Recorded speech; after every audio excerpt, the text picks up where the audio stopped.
Okay, folks, please settle in as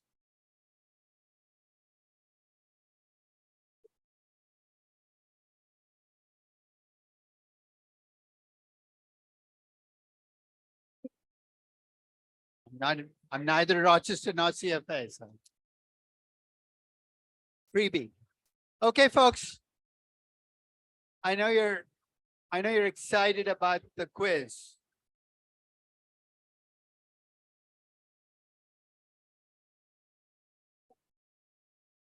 So here's what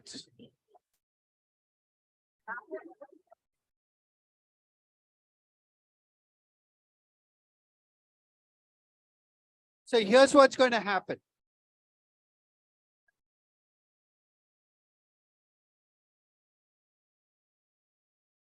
In about 2 minutes,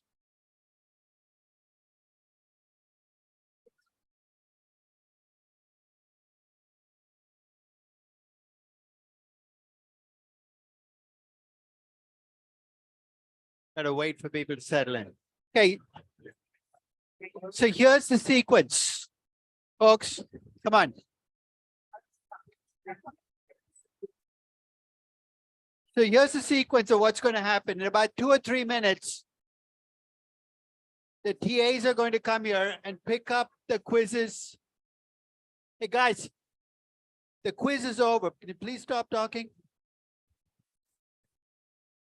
In about 2 or 3 minutes, the quizzes are going to get picked up by the TAs and they're going to be put in alphabetical order while I finish the class. Hopefully they'll be done by 5 o'clock or 4:45 or when the class is over. The quizzes will be put in alphabetical order. It's not graded yet. I will start grading, obviously, after I finish this class. I can't grade while I teach. First, I'll grade the valuation MBA quizzes that got done this morning. And then I will start on your quizzes. But when the quizzes are done, you will get an email from me saying, and it's probably going to be sooner than you think, that the quizzes are done. Come and pick them up. You're saying where? It'll be on the 9th floor for KMAC. It'll be face down in alphabetical order. That's why I made you write your name on the back. If you did not the end of the world. I hope you wrote your name at least one place on the quiz. Because in algebra, you can have only one unknown in an equation. So if you wrote your name somewhere, I'm going to put it on the back. It'll be face down in alphabetical order. And I'd like you to take your quiz and not treat this like a bookstore. Don't browse through the quizzes. Don't look at what other people got. If any of you feel that this is going to be a gigantic invasion of your privacy to have your quiz sitting out there, let me know. I will keep the quiz in my office, but then you'll have to wait till I'm in my office to pick up your quiz. If you want your quiz to be available when it's available, it'll go to that alphabetical order and you can pick up your quiz. I will, in that email, when I tell you the quizzes are done, I will also send you the solution to the quiz with a grading template. Because I'll start grading, I'll have a template. It's going to be pretty transparent about where you lost points, if you did lose points. Please check your quiz because I have in the next, I have 500 quizzes that I'll be grading. And there'll be a point this evening, especially late in the evening, where I'm going to get very sloppy and miss some things. So if I miss something in your quiz, bring it to my attention. I know how this game plays, it works. Quizzes, the mistakes in your favor, you will not bring to my attention. I fully understand that. But mistakes that work against you, I will fix. Okay? Hopefully, I don't make that many mistakes, but I do make mistakes. So please check your quizzes against the solution. Make sure that you are being treated fairly in terms of how many points I'm taking off and not taking off. Okay? So the reason I'm not going to send you the solution right after class today is I know exactly what will happen if I send you the solution right after class. You will assume that you get no credit for any mistake. You'll be convinced that all of you are going to get zeros. And the next thing I know, you're going to freak out between today and tomorrow. So the solutions won't be ready until your quiz is also ready. So you can see what you actually got. So with that long lead in, let's continue with what we were talking about, which is growth rates. Okay, so in the last session, we talked about sustainable growth. And sustainable growth, we said, is about answering 2 questions. How much are you reinvesting? How well are you reinvesting? Whether you measure the return on equity or return on invested capital or non-cash ROE, you're trying to do exactly the same thing. You're trying to figure out how much growth the company can get based on what it's doing. So today I want to complete that discussion, because that equation of growth is equal to reinvestment rate times return on capital works if your return on capital is stable. So if you have a 12% return on capital from now through ever, you can use a sustainable growth equation. But if your return on capital is changing, you're going to have a second component on your growth. Think of what? Let's assume you have a company with a return on capital right now of 10%. It reinvests nothing. Its reinvestment rate is 0. If I use the sustainable growth equation, your reinvestment rate is 0, what should your growth rate be? 0, right? But let's say this company is able to improve its return on capital from 10% to 15%. It's reinvesting nothing, right? But if you take what it's going to make as earnings this year, it's 10%. Let's say you have $1 billion of capital invested. 10% of $1 billion is 100 million. Next year, they're going to make 15% of $1 billion. That's 150 million. You're going to get a 50% growth rate next year if you go from 10 to 15%. That's called efficiency growth. It's great growth because you don't have to really reinvest for it. The only problem is it comes with an end, right? You can't keep depending on efficiency to grow. But if you can grow with efficiency, of course, that's the first place you're going to go. So that component of changing return on capital will mean that you can have a company with a low reinvestment and low return on capital actually be able to grow at a higher rate because it's improving its return on capital. Thank God for that. Because if you have a company with a low return on capital, you're going to feel doomed, right? Because you take a low return on capital, any sustainable growth equation on that low return on capital is going to give you a low growth rate. The Adani Group's return on capital is 3.6%. How fast can you grow when your return on capital is 3.6% if it stays at 3.6%? You need efficiency growth at those companies to get any kind of growth. So I'm going to do a little exercise, and I'm going to show you 5 companies that all have the same growth in earnings. And I want you to rank them from high growth to low growth. So as you look at these companies, you'll notice the bottom line growth is the same, but I want you to think about which of these companies has the most valuable growth and which one has the least valuable growth, right? So all of these companies have 10% growth rates. They all look the same in terms of growth. But the way they get there is very different. The first company has a reinvestment rate of, so you can see different combinations of reinvestment rate and return on capital and different returns on invested capital. So I want you to think about which of these companies has the least valuable growth. In fact, it can be value destroying growth. Which of these companies is at the worst growth rate? Even though the growth rate looks the same, which one is is going to create the least value? And what is it about 3 that should worry you? They're growing, but they're reinvesting huge amounts at a return on capital of 5% that's actually lower than the cost of capital. They're growing, but it's terrible growth. In terms of best possible growth, if I ask you for a 1-year growth, you'd obviously want all of it to come from efficiency, right? Because you're reinvesting nothing. But remember, it's a 1-year growth rate. The companies that generate the most value, the companies that earn high returns on capital, because now you're getting the same growth rate with far less reinvestment. When you look at your company and you see a bottom line growth rate of 15, 20, 25%, it's easy to get dazzled by growth rates. But take a step back and say, how is this growth being created? How much are they reinvesting to generate the growth? Because the more you're reinvesting to get that same growth rate, the less valuable you become as a company. So value of growth essentially comes from how much you reinvest, how well you reinvest, and it can add value, destroy value, or do nothing for value. Any questions on those 2 drivers of value, reinvestment rate and return on capital? So with that lead in, let's talk about the most generic way of thinking about growth. And this is basically your guidance on using that Ginzu spreadsheet. The Ginzu spreadsheet is designed for any type of company: stable growth, stable return on capital, unstable return on capital, rising margins, dropping margins. So I'm going to take you through the process by which you can take any company, money losing, money making, young, old, and think about projecting future numbers. When your margins are changing, you have to start with revenues. Do you see why? Because if your margins are changing, forecasting operating income becomes a crapshoot. you're going to start by projecting revenue. So we're going to talk about, hey, how do we get revenue growth rates? Why 10% as opposed to 30%? But that's going to be the driver of growth in your company's revenue growth. So you got to take into account how big your company is, how big the market is. Your story will drive that growth rate. So that's a revenue growth rate.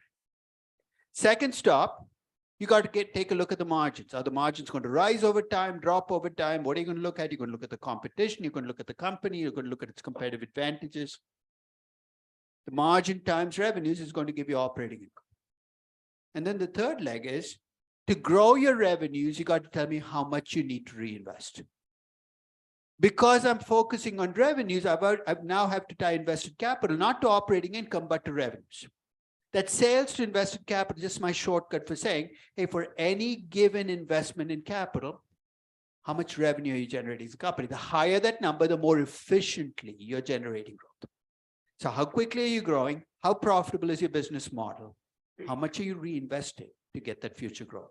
I challenge you to find me any non-financial service company where you can't capture its business model with those three questions. Let's take each one separately. Let's say you have a company and ask you, what's your revenue growth rate? You want to give me a high number or a low number if it's your company? What do you want a high number, right? So if I left each variable, I want you to think about, you want a high revenue growth rate. Then I turn to margin. What would you like your margin to look like over time, to become a high margin or a low margin? You want a high margin. Then I ask you about reinvestment. Do you want a high reinvestment or a low reinvestment? You want to be able to get away with as little reinvestment as possible. Right? Left to your own devices, you're going to pick and choose. I want high margins, high growth, low reinvestment. And in a world where you can tell fairy tales, that's exactly where you're going to go, right? You're going to get 50% growth in revenues, your margins are going to end up at 70%, you're going to reinvest nothing, and you're going to be worth trillions of dollars. But here's the problem. When you make forecasts of these numbers, you've got to think about the market you're in, the world you're in, the business you're in. So let's take each of these numbers and talk a little bit about some of the things you're going to focus on to decide whether to give your company a high growth rate or low growth rate. So let's take revenue growth. The first and biggest issue you've got to wrestle with when you think about revenue growth is, how big is the market that I'm going after? This is in Silicon Valley. It's called TAM, or total addressable market. It's become this game that people play.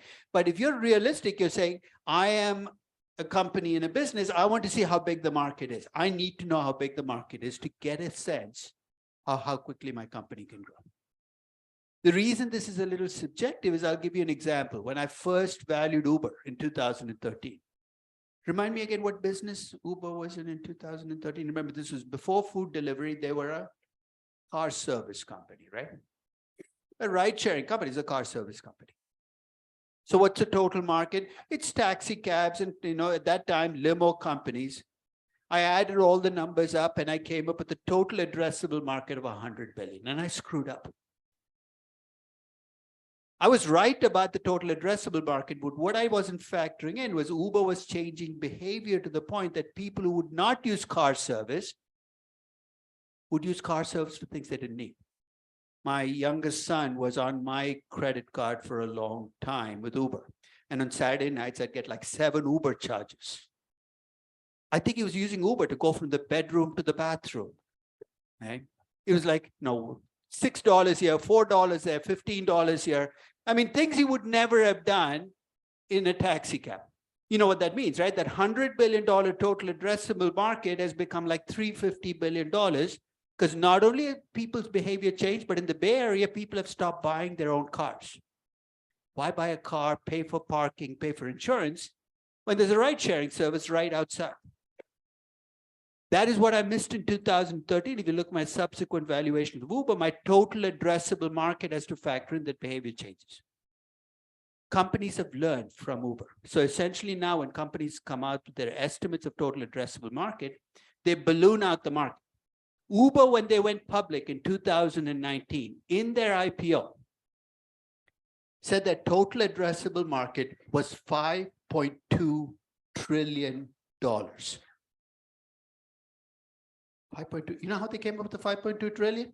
They took what people were spending on buying cars. They put in there. Mass transit there. Basically, they took everything that anybody ever spent on transportation and threw it in there. It's completely unrealistic, right?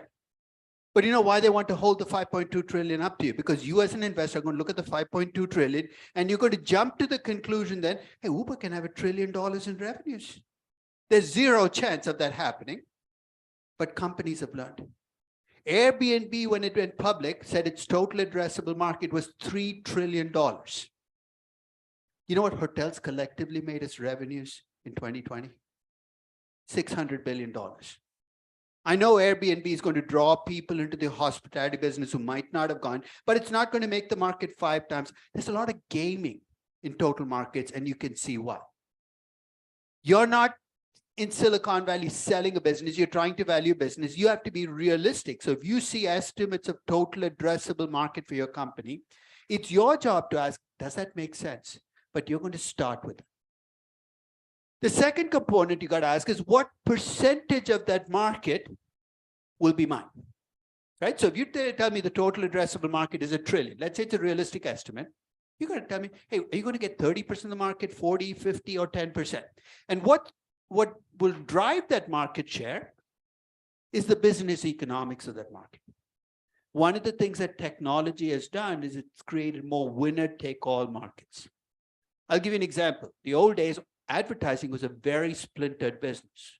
Because if you wanted to advertise, in New York, you put your ad in the New York Times. If you want to invest in LA, you put in the LA Times. There was no way that if you wanted to invest in the UK, you were going to go through a US media because people in the UK didn't watch. You know how Google and Facebook changed that? If you Google or Facebook, you're not constrained by geography. You essentially can go out and appeal to the entire market. And that's essentially changed the advertising business. Google and Facebook, together control about 60% of all of the online advertising business. And that's happening in market after market. How does it play out? It's called networking benefits, where basically the larger you get as a company, the easier it becomes for you to grow because advertisers want to go where everybody else is. What I'm trying to say is when you try to estimate your revenue growth rate, your challenge is figuring out what's the market I'm going after. So you got to figure out what that market is and what percentage of the market will be mine, and that's a market share. And within that business, you got to ask, if I'm competing against 4 other companies, what are my competitive advantages? Why would I get a higher market share than somebody else? What do I do differently? So that combination is what's going to tell you whether your company can end up with 100 billion in revenues in year 10 or $1 trillion in revenues. I know I've been sending you the valuation the week you have. I think you've even stopped looking at them. You should look at the Star Wars one, though. That was one of my favorite valuations of all time. I did it right after I saw Force One. It was around Christmas, and we have this tradition, our family, and the Christmas Eve, we go to a movie, take the stress off, gift giving. And we went to Force One, we come back home, and then I tell my family, look, I have something to do. This is Christmas Eve. What do you want to do? I say, I feel the urge to value the Star Wars franchise. I said, Dad, you're weird. But you know what? I did. So what you see in that original blog post was a Christmas Eve post on here's how. It's a fun valuation because it talks about how do you value a franchise like Star Wars. Of course, at the movies. But remember, this is a franchise that's lived on merchandising, right? I mean, George Lucas created an entire universe. I think thousands of, this is a merchandiser's dream. Think of all the different characters you can create.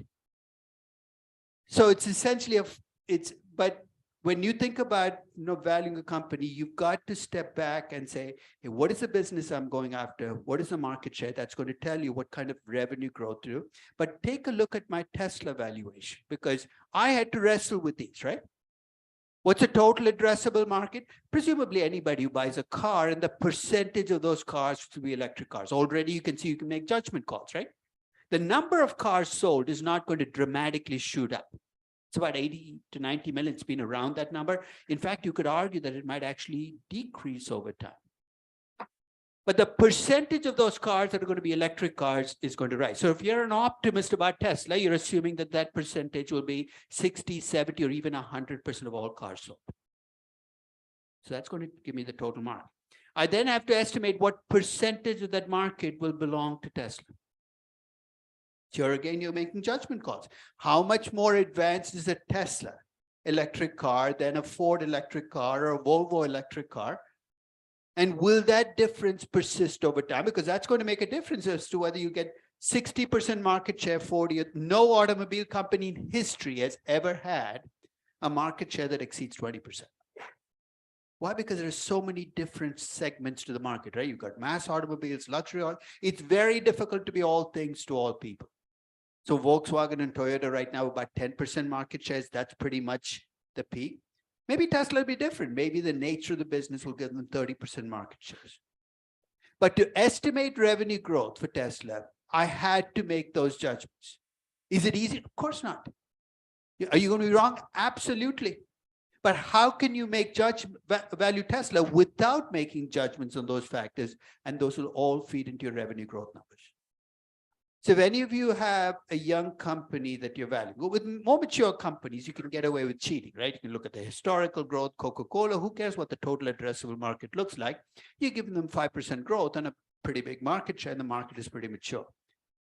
But if you're valuing a company that's young, it's evolving, it's changing, it could be an Airbnb still, it could be a Peloton, you have to make some judgment. Peloton, the judgment you're making is, what percentage of people are going to shift away from exercising in gyms to shift to exercising at home?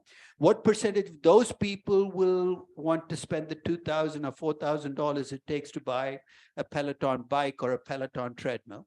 And how many of those people will pay $40 a month? I remember when Peloton went public, there's a sell-side equity research analyst who came on CNBC. He said, everybody has Pelotons. I said, God, you need to get out of your apartment building in New York and walk a few blocks. Maybe you live in an apartment building where everybody has Peloton, but trust me, very few people can afford to pay $480 a year for Peloton subscriptions on top of a $4,000. So when you think about revenue growth, think about these factors because they will all come into play. So I'll take you, later on, I'll show you my Airbnb valuation. But when I valued Airbnb, I started by looking at the hotel business. No, I learned my lessons from Uber saying, you don't, but I wanted to start there because I need to know what people spend on hotels before I can make judgment calls on Airbnb. So what you see to the left is you basically see the size of the hotel business. In 2019, this is a year before Airbnb went public, hotels collectively had revenues of $630 billion. So that's a collective revenues at all publicly traded hotels around the world, $630 billion. If you look at the business itself, it's pretty concentrated.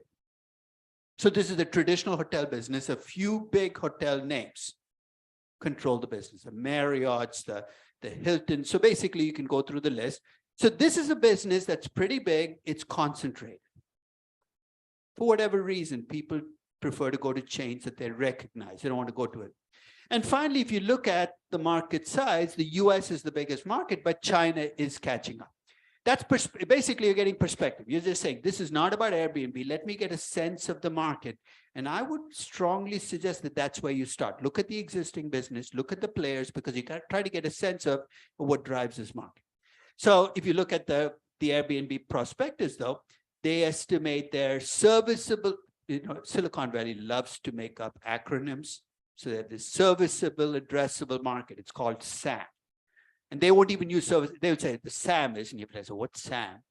That's part of the reason they use words like this. You have no idea what they're talking about. The SAM is 1.5 trillion, including 1.2 trillion. So they give you details. But their total addressable market, they claimed, was 3.4 trillion, that they could sell other services as part of Airbnb. If you notice, if you rent on Airbnb, it used to be that the host would offer you, if you're going to say, they'd offer you touring services that they take. They've given up on that because very clearly, it doesn't make sense to bundle it all into your host, right? So if you want to visit a city and you want to tour the city, you don't want your host to be the tour guide because he or she might not be the best tour guide. But Airbnb had this vision of, we're going to bundle this stuff. And the objective here is to make the market as big as possible, which would then make higher revenues, therefore more feasible. So try your best. As I said, you're going to be wrong, but you have to make that judgment call on what the market is and what the market share is to basically get a sense of what revenue growth can I use for my company. as I said, don't look at the growth rates, look at the revenues you have in year 10 and ask yourself, can my company's story sustain those revenues? Let's move to margins. Okay. So right now your margin can be any number, right? If you're a young company, it could be -3%, -10%, -50%, depending on how young it is. I'm not interested in what your existing margin is. I'm interested in what your margin can be in steady state. You know what drives those? I mean, as I said, if I gave you a choice, you'd all like 70% margins, right? But margins are determined by unit economics. What are unit economics? It's what you make on that extra unit that you sell.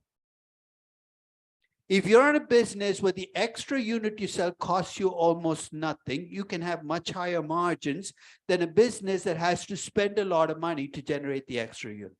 I'm not trying to be mysterious, but how much does it cost Microsoft to sell an extra copy of Office? I mean, you can't even call it a copy. Everything is digital. You go on Microsoft and say, I want to be an Office 365 subscriber.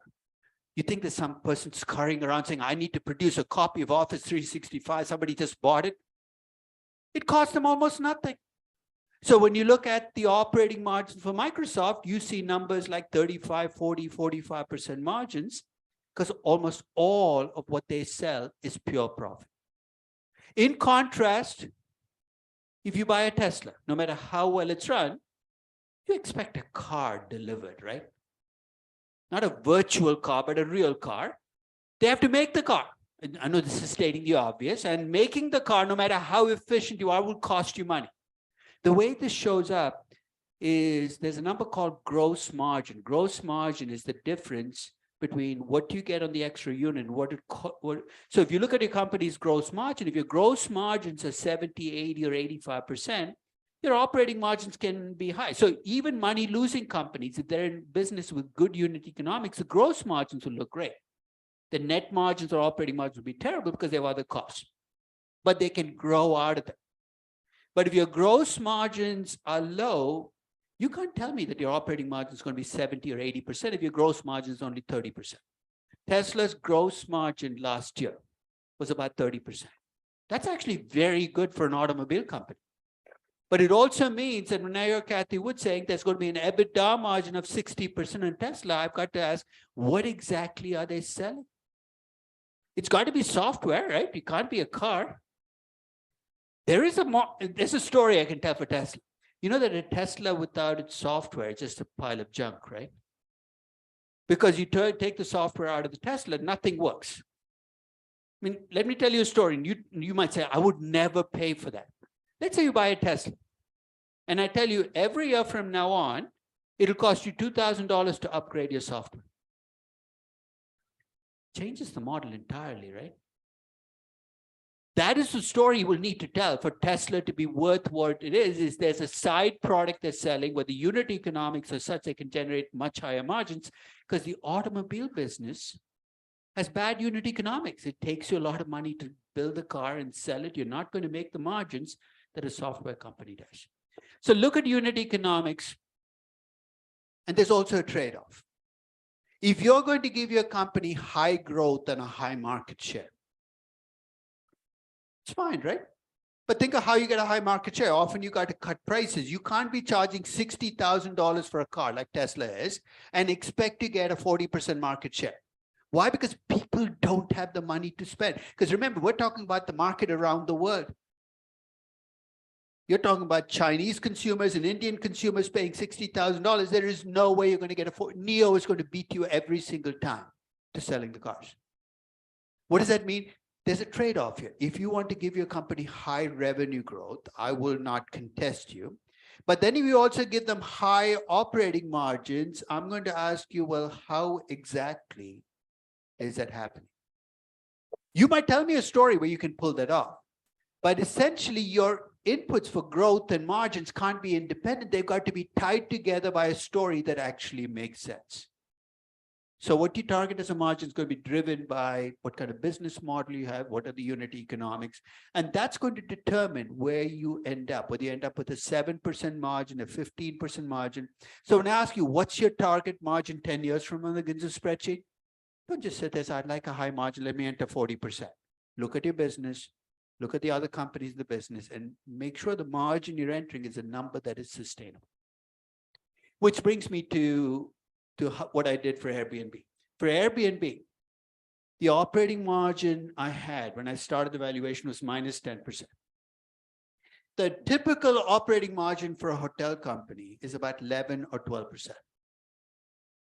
If I valued Airbnb as a hotel company, the margins would converge 11 to 12%. But Airbnb is not a typical hotel company, right? It's an intermediary.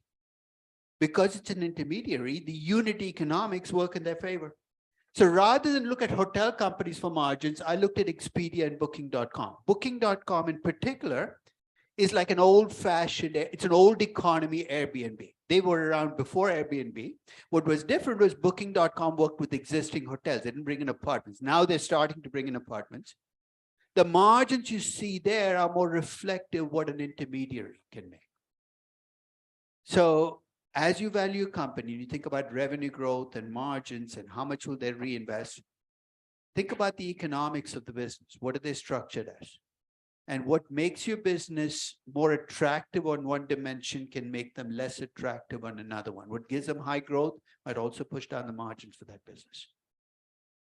So you've got revenue growth, got a framework for thinking about margins. Let's bring in third input. And this is the input on which you're going to struggle with, because when you look at it, sales to capital, what the heck is that? You're going to wonder, now what can I do to come up with a number? So let me again set up the structure. Sales to capital, you're taking revenues and dividing by invested capital.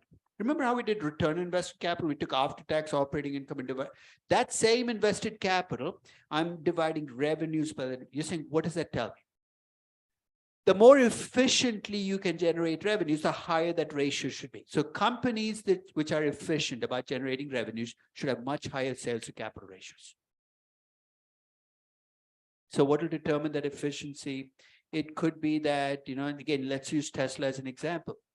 For the longest time, Tesla has pushed for a very different way of manufacturing cars than the typical automobile company. More robots online, more mechanized, more automated production. And the center of an electric car is the battery. So the extent that you can make the cost of the battery drop and you can deliver it efficiently, you can push up your sales to capital ratio. And here again, if you are a Tesla optimist, they've done some really good things. The sales to capital ratio for Tesla is about twice as high as the sales to capital ratio for a typical automobile company. You got to give Elon Musk credit. In a sense, not only has he come up with, has he made the electric car the center of the automobile business, he's kind of shaken up existing ways of thinking about automobile. Because when he first started, people said, you've got to build big assembly plants. There's no way you can make cars without having the, if you've ever been to Michigan and you got been by one of those old automobile plants, they're like, they stretch for miles, huge, huge, huge contraptions, extraordinarily capital intensive. And he said, why? Why should I do that? He actually, the Fremont plant was actually a GM plant that he took over, which is the first Tesla plant.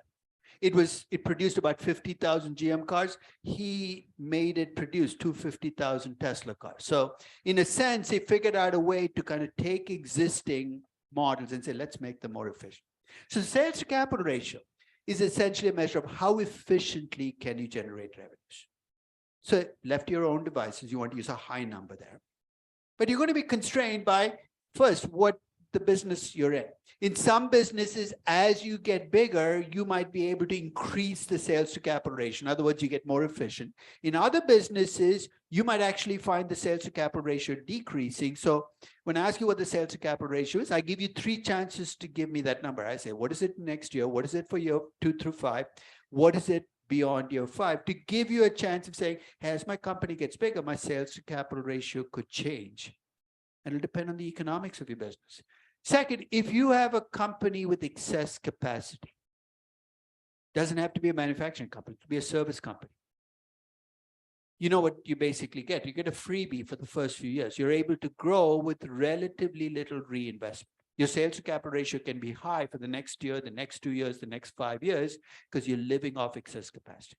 Again, take a look at my Tesla valuation, because now you can look at it with fresh eyes and say, why did he use a sales to capital ratio of 5 for the next 5 years? Because the Shanghai plant had just gone online when I did that valuation. It's only partially used. With COVID, it's been slowed down.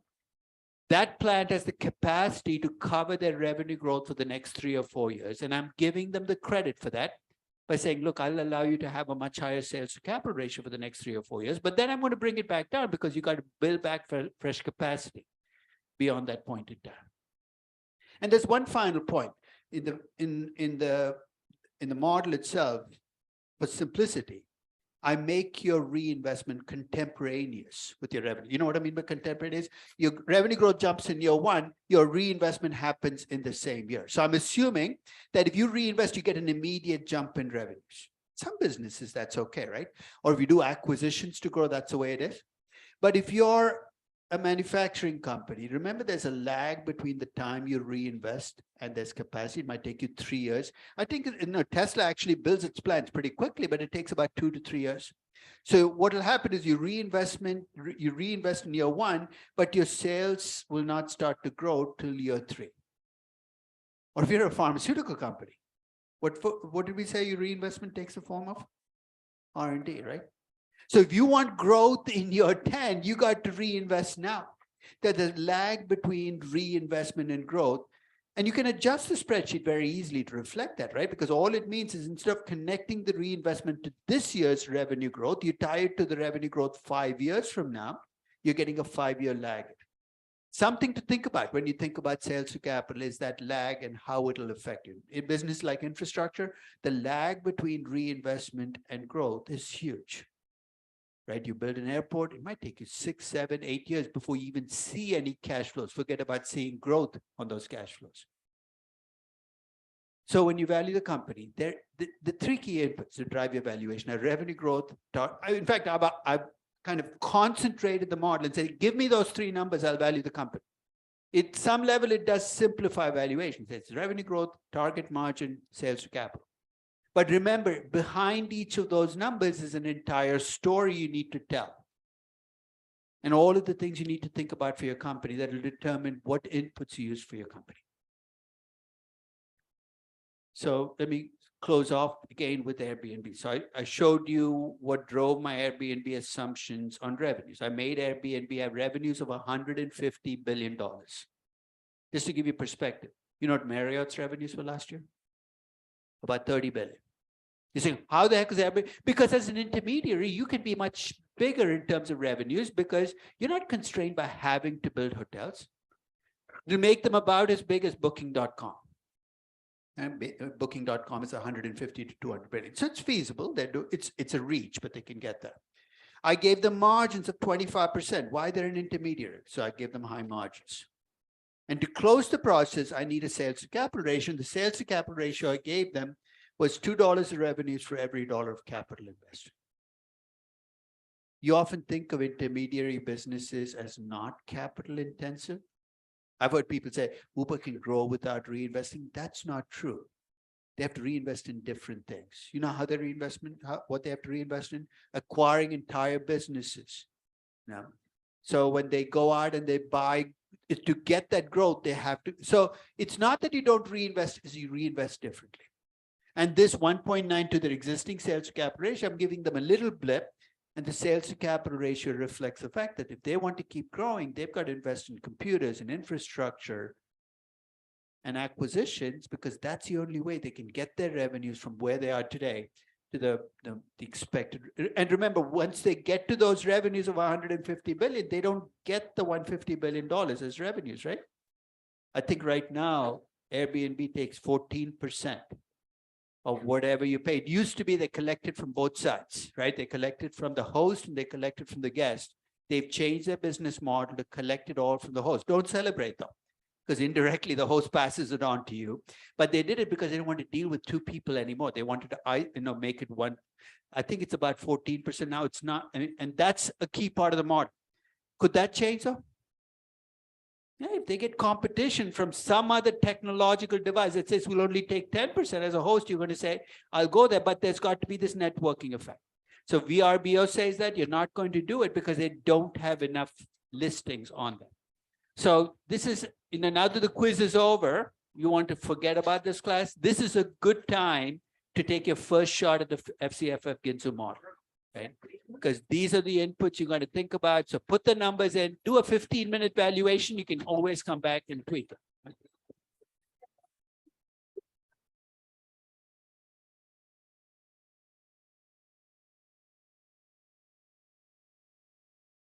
Yeah.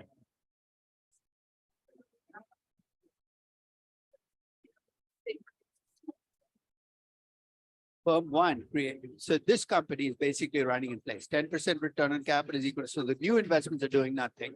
They're getting efficiency growth of 8%, but that's going to be 1 year. So if you go past 1 year, it's going to go to 2%, right? So when you think about just 1 year, you can say firm 1 and 4 are both fine. But if you think about this as a predictor of future growth, I'd rather have firm 1 than firm 4, because firm 1, that can continue beyond year 1. So when you think about quality of growth, you're not just thinking about year 1, you're also thinking about year 2, year 3, year 4. And the companies that have efficiency growth, it's a once and done. So if you take firm 5, it's actually incredibly good. You're reinvesting nothing, you're growing at 10%, but it's going to be a one and done deal, right? Next year, you'll have a 10% growth, but after that, you're going to drop to 0. So maybe the best thing to do is project out 5-year growth rates for each of these companies. And company 1, you'll have 10% growth every year. And company 4, you're going to have 10% growth in year 1, 2% in years 2 through 5. And company 5, you're going to have 10% growth in year 1 and 0% growth. So that becomes the dividing line and what drives the value of the fund.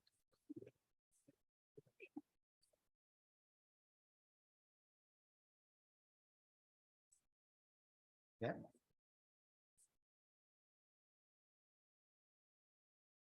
Did you take the quiz and turn it in?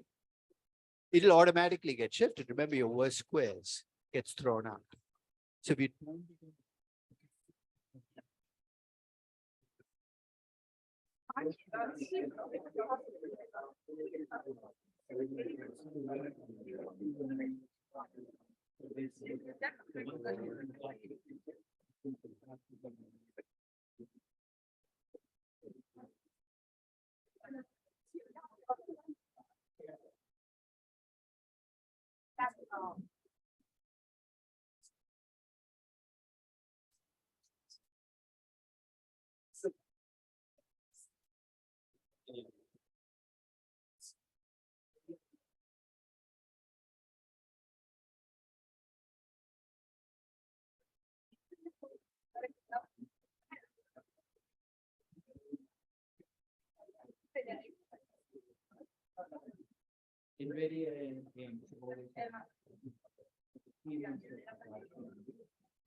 So if you're getting a slam, like my idea of how I can see AI utilized, I think it will actually kind of require, like, it would say since they used to how Google and Facebook control all of that.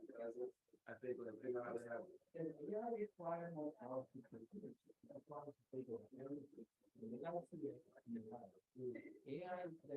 data. This is quite a huge amount of. No, it's computing power. It's not like the margins for AI will allow to grow a lot bigger because then they have less physical into that.